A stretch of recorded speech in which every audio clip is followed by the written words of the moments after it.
Jeremiah 19. The Lord told Jeremiah, "Go and buy a clay jar from a potter.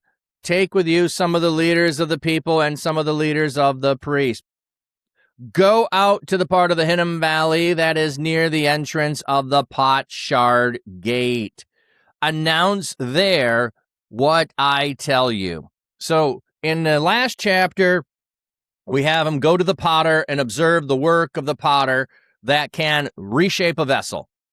That's part of the thing. The potter is the authority over the clay and can do what he wants with the clay. Now we have a vessel that has been made.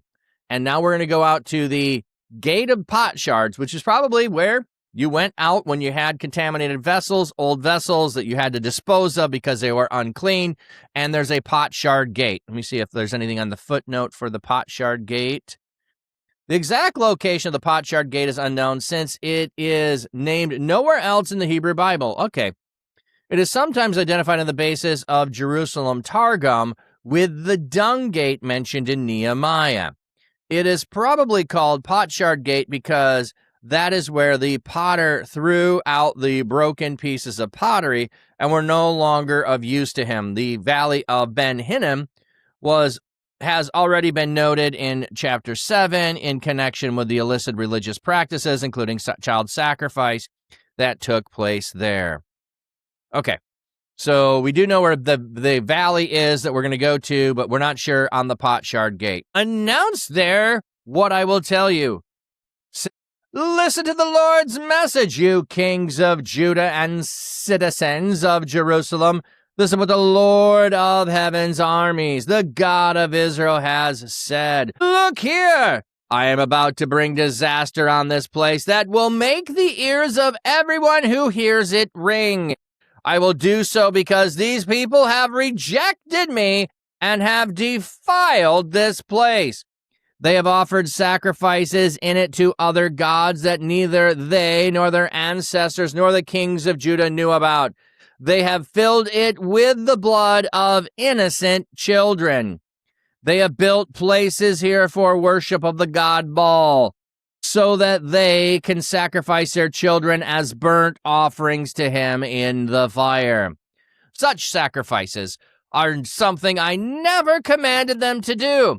They are something I never told them to do. Indeed, such a thing never even entered my mind.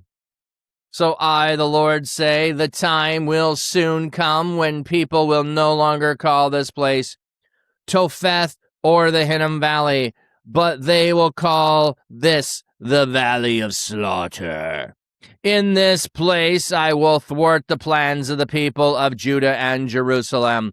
I will deliver them over to the power of their enemies, who are seeking to kill them. They will die by the sword at the hands of their enemies. I will make their dead bodies food for the birds and the wild beasts to eat.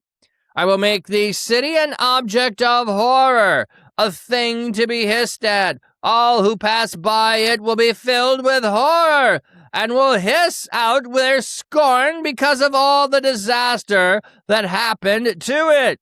I will reduce the people of this city to desperate straits during the siege imposed on it by their enemies, who are seeking to kill them. I will make them so desperate that they will eat the flesh of their own sons and daughters and the flesh of one another.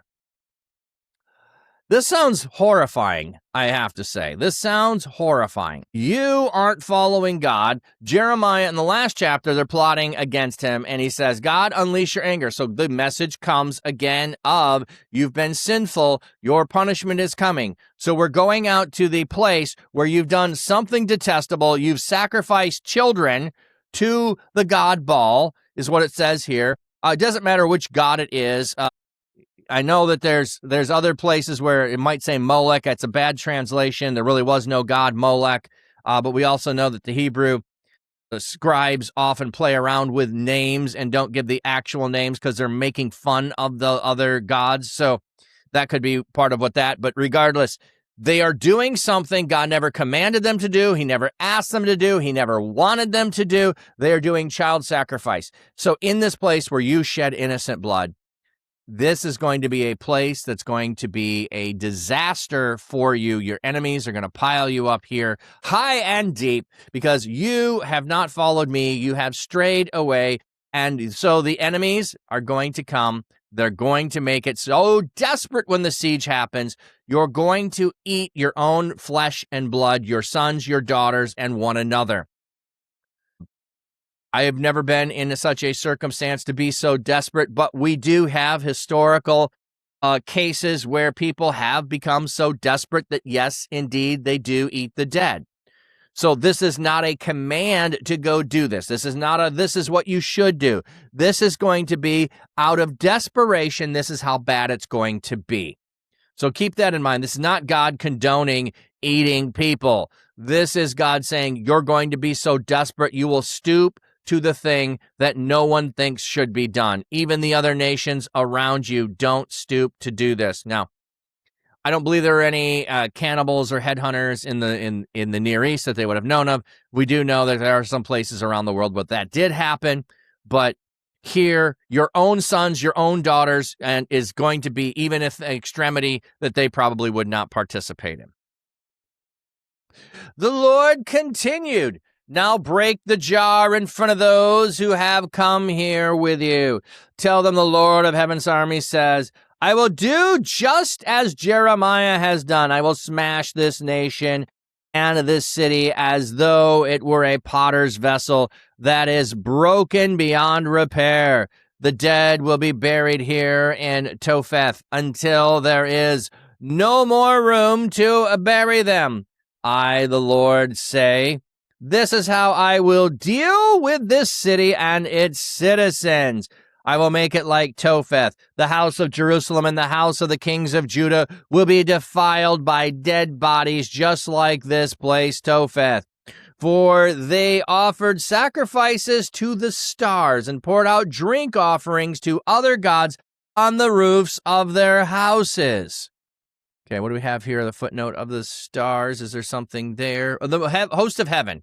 A host of heaven, yeah. So one of the things is the belief of many ancient people that each one of the stars was a spiritual being connected with it. Within the Jewish mindset, there was an angelic being, a heavenly being who was the one who oversaw each of the celestial beings or that are out there. So there is going to be the angel, which is not the best translation, but a divine being, a spiritual being who oversees the sun, one over the moon, one over all the planets, one over the stars. So as you see that they are the caretaker to make sure that it's doing what it's supposed to. The other nations, however, would see those are representatives of the God, and so we worship it by way to worship the God, and they have fallen into the practice of the nations around them.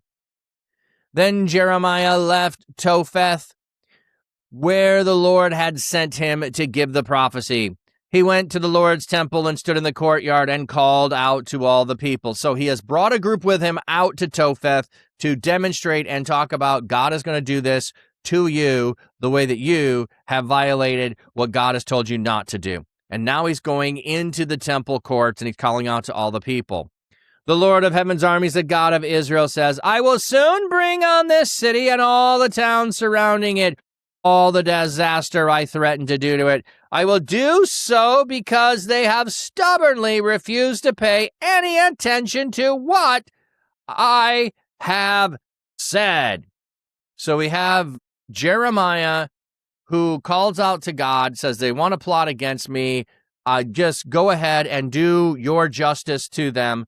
They are not listening to you. They are not turning to you. And now God is saying, I've been telling you I'm going to come and bring disaster. You haven't repented. I do relent of what I'm going to do when people repent, and I have given you ample time. You haven't. So now, because you stubbornly refuse to pay attention to what I said, I will now do to you what I have told you I will do. Now, one of the things that I don't hear a lot of people who complain about what God does ever say is, didn't God warn them that this would happen? Didn't God give them opportunities to repent? And the answer is yes.